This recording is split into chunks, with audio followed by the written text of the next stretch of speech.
time to present Scott duPont to bring you another episode of Finance Your Movie with tips and strategies to help you get your money to tell your story. It's time! Okay, I am here today with Casey Tennyson, president of Cutting Edge Communication, editor and publisher of Chart Magazine and Chart Palm Beach, author of several books. She's also the head of the Palm Beach Writers Society. And last but not least, she's a fellow cast member of Movie Money Confidential and an investor. Welcome, Case. Yeah, thanks for having me, Scott. So one of the things I'm not sure I ever asked you, and if I did, I apologize. Are you any relation to the famous British poet, Alfred Lord Tennyson? Actually, I am. Oh, that's pretty cool. So that he would probably be like a great grandfather, that level, like three generations. A few generations back, I would say 4 or 5. So great uncle or something like that. Right. That's really cool. That's really cool. Yeah, that name has gotten me a lot of opportunities. Well, it's such an amazing name in the writer's world. I mean, everyone knows the name Tennyson. I love the name. So anyway, so for our audience, this was your very first investment into an independent film, correct? Correct. And I remember you asked a lot of questions, which is a great thing. I encourage anyone who's getting into a new type investment to ask lots of questions. I think we met up at on Worth Avenue down in Palm Beach when we were both down there, and then you met the director, Rick, and my co-producing partner, Maggie, the other producer. You met with them too, right? Correct. Yeah. So this is an interesting question. I've never asked anyone before, but I always wanted to know this. And I want you, I think these are all fairly important, but I want you to kind of rank these 3 things in a hierarchy of what would you think was the most important, second, third, but they could all be very important. So I'm just going to go through these 3 things and you can rank them. First is the script. In our case, it was a documentary. So the story or the concept outline. Number 2, the team, the production team. And number 3, marketing of the finished film. So in those 3 things, the story, the team, and the marketing, how would you rank those? I'm just curious. All three are super critical. I think, though, for me, execution is everything. So in the world today, like with being on Zoom, everyone else says I'm not, but everyone has access to these smartphones. Everyone can be a filmmaker. Everyone can be an influencer. Now everybody wants to be a ghostwriter and write memoirs, like what I've been doing for years. And so they are not qualified to do that. They don't all have the skill set. They don't all have the talent. They don't all have the drive, the discipline to finish the project. And so I would say the team for me was the most important for this particular project, because I would not have invested if I did not have decades of experience working with you as a professional in the film industry. Great answer. Go ahead. Can I get the second one though? Yeah. Okay. So, but I've had an ad agency for 31 years and I've been doing this. So marketing. So if you have the greatest film in the world and nobody watches it and nobody knows it's there, without the good marketing, that's not going to work either. And then the concept is absolutely critical as well, because you can have the greatest talent, and if you don't have a good premise, if you don't have a good script, or in this case a good documentary concept, then you're just proceeding wisely down the false concept and you're just spinning your wheels and nothing will happen. So you have to have a good basic reason to communicate. Yeah, I'm glad you brought up the marketing because, and you had said how critical marketing is. Um, it works both ways, because we've all heard about or seen pretty bad or mediocre movies that make lots of money because just they're, they got a marketing powerhouse before, behind them.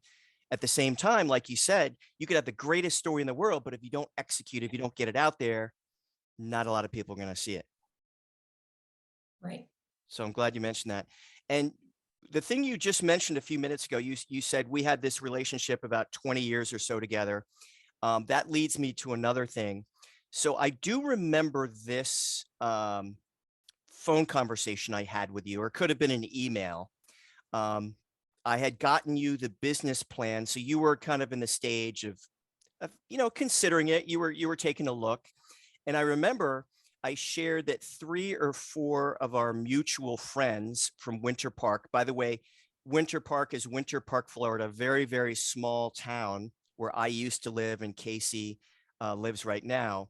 So I wanted to ask you, when I shared that with you, it's like, Kevin, Dave, Rick, all these people, did that make any impact in your decision that several of our mutual friends were already on board? I think that's helpful because you figure these are all very smart people. They're all professionals. They're people that I respect, and they had already made the decision to jump in. And I think I was one of the latecomers where you had raised most of your money, maybe all of the money.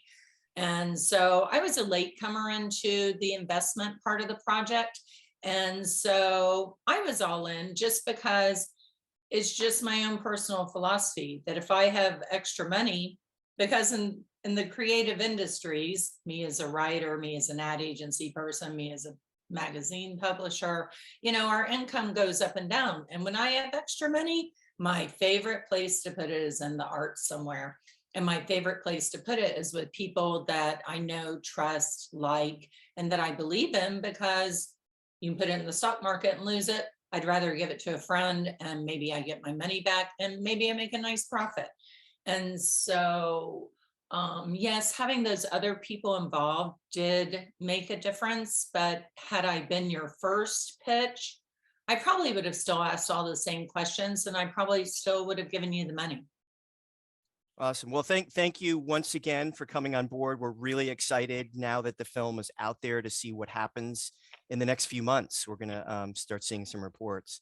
So I wanted to ask you, is there anything you learned along this journey, a first-time film investor, that you could share with other filmmakers who are maybe in the process right now of putting together their own business plan and starting to reach out to people to raise money? Any Well, words of wisdom, anything you learned during the process?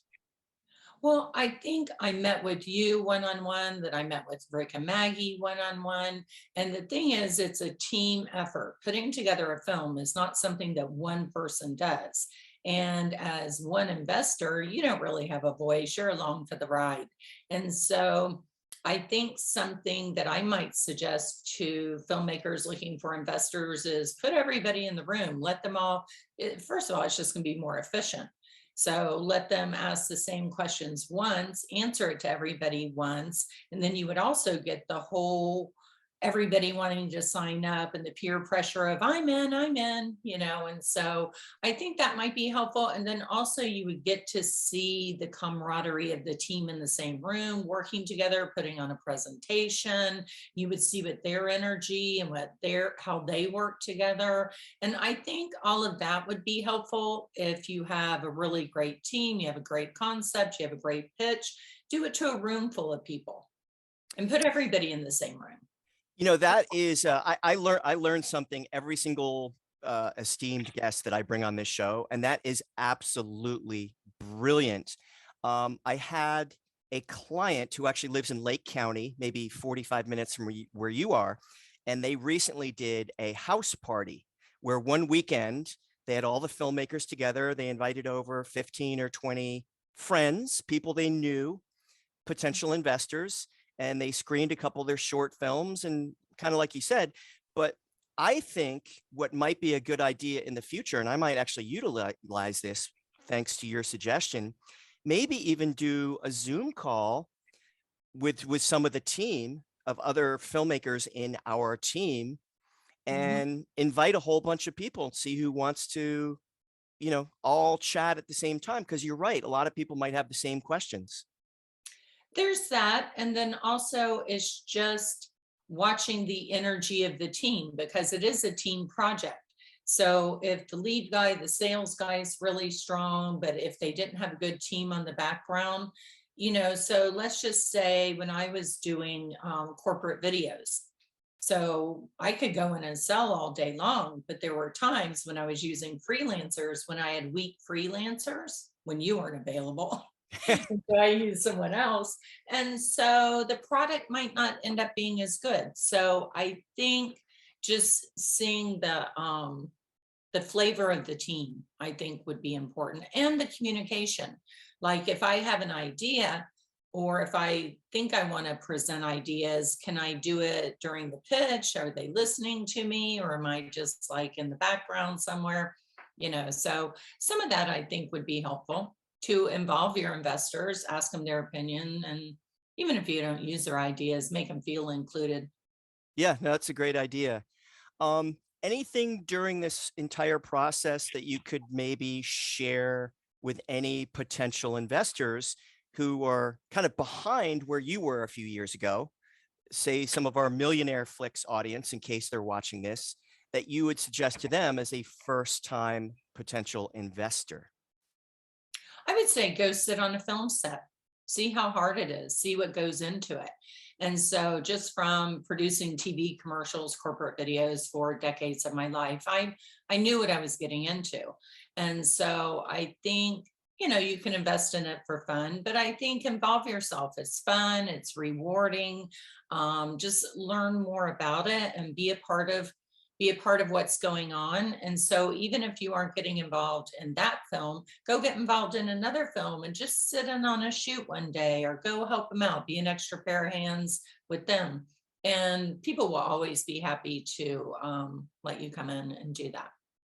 Yeah, no, that's a great idea as well. Um, any cool new projects that you have going on? Any new books? Anything exciting in your world? Well, let's see.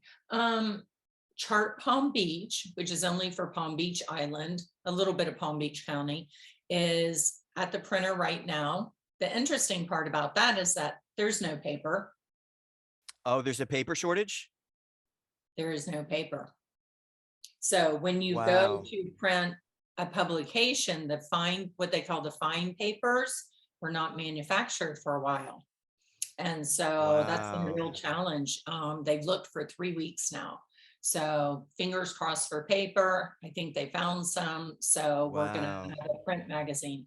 And so that's always a challenge. But now this summer is when I get to do my fun months. And so I'm actually working right now with an online book publisher and helping an author get her book self-published. I help a lot of authors do that. And then I'd love to write one of my books if I have time. And I'm working on about 5 ghostwriting books right now. I write people's life stories. Sometimes they fictionalize them, sometimes it's not a biography, but those are always fun. I love doing that. So if someone wanted to reach out to you about ghostwriting, let's just say they had a cool family story or story, what's the best way that they could reach out to you about that? Okay, well, they can go onto LinkedIn. I'm on LinkedIn under Casey Tennyson. They could go on chartcharityart.com. My magazine is all about charity and art. And so chartcharityart.com. And then they can always call me. I've had the same phone number for 30 years, so it's pretty easy to find me. Awesome. Awesome. Well, it's been a pleasure, Casey. Thank you so much for coming on board. And I look forward to seeing the next issue of the regular chart, maybe fall after the summer. I actually I start sprinkling it in the summer because during high season in Palm Beach, there are no parking spaces.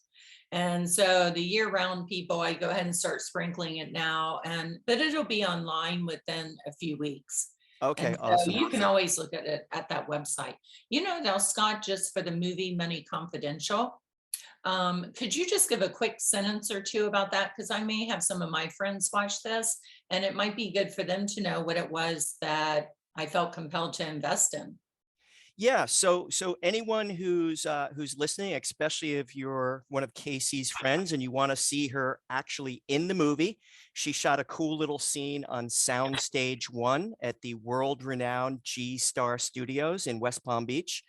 Um, it is a documentary where our director, Rick Pamplin, peeled back the curtain, basically a sneak peek behind the scenes of the independent film world to see how independent films get made, the sausage factory, so to speak, and specifically the fundraising, raising the money, which always seems to be the hardest part. And it was based on the best-selling book, Filmmakers and Financing by Louise Levinson.